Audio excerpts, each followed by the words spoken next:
wanted to ask you about the book because it's you answering real questions from real people, and you cover everything from cancel culture to Hollywood to wokeness to the economy to the president, I think. This book kind of just came to you, and again, I think you originally had a different title, Ask an Asshole, Advice and Answers from the Least Apologetic Man in Comedy, but I think your publishers convinced you differently. But yeah, tell me about the genesis of how this book happened. You know, when you write books, you write a book and I don't know, a year and a half goes by, and then your publisher says, do you want to write another book? And then I usually say yes. And then they go, what do you want to write it about? Then you think about it for a while. And the concept of answering questions, having a book of answers that people provided, it just seemed like a good fit because that's what I have done my whole life. I started off in radio that way, doing Loveline, where people would call in and ask advice, and then I'd give answers, and mostly oftentimes comedic answers, but I'd still give answers. And so it just became sort of natural that after writing 5 books where you sit down and write, that you do one where you answered questions. And it turned out to be an interesting experiment, because if you think about it, when you write a book, you usually just sit down and you go, what do I want to talk about?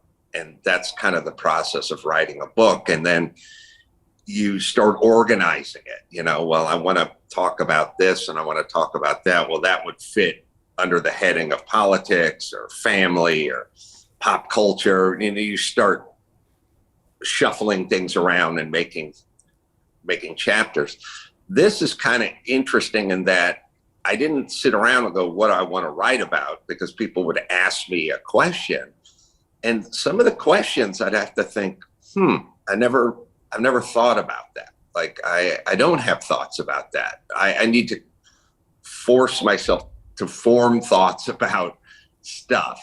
So, imagine any author you enjoy and they write about politics or the Old West or World War II. And then you just start asking them questions about other stuff. And now that same person would have to go, I never thought about that, but here's my answer. And so it made it kind of interesting for me. Nice. So you got some fresh angles, some fresh content, as opposed to if you had just come up with something, or your publisher, it would have been something you probably were familiar with.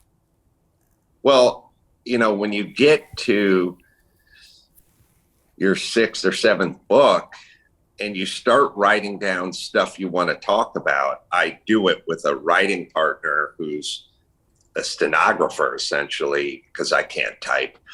And I find myself saying to Mike Lynch, who's physically doing the writing, I start going off on some tangent, and then I would stop and I would go, did I say this in any of my other books? Because you lose track. And then he'll go, oh yeah, and not Taco Bell material, I think you did that jag in that book. And I go, oh, I did? Oh, all right, well, that's off the table.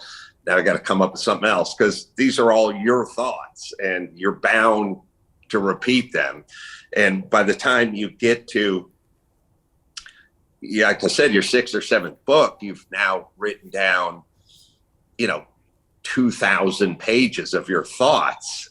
And, one only has so many thoughts. So this kind of is interesting because you don't run into that syndrome of like, did I already talk about this? Because I didn't talk about it because someone else has asked the question. Hey, it's Brian Rose, founder of the DeFi Academy. I've told you my 4-week crypto bootcamp is amazing, but don't take my word for it. This is what my students are saying. The DeFi Academy was an amazing experience for me. It took me totally out of my comfort zone. In this course, I was challenged, I was held accountable, and pushed to do things that honestly weren't always easy. It's been phenomenal, and I can't believe we're already up on our 4 weeks. It has flown by. Going through this DeFi accelerator, by far was one of the best courses I've taken. You do this course, you really get into the nitty-gritty of the activities that will make you comfortable with decentralized finance. Thank you so much to Brian and everyone at London Real and the DeFi Academy for even putting together an amazing course like this. Anybody else that wants to do it, please sign up. It is well worth the money.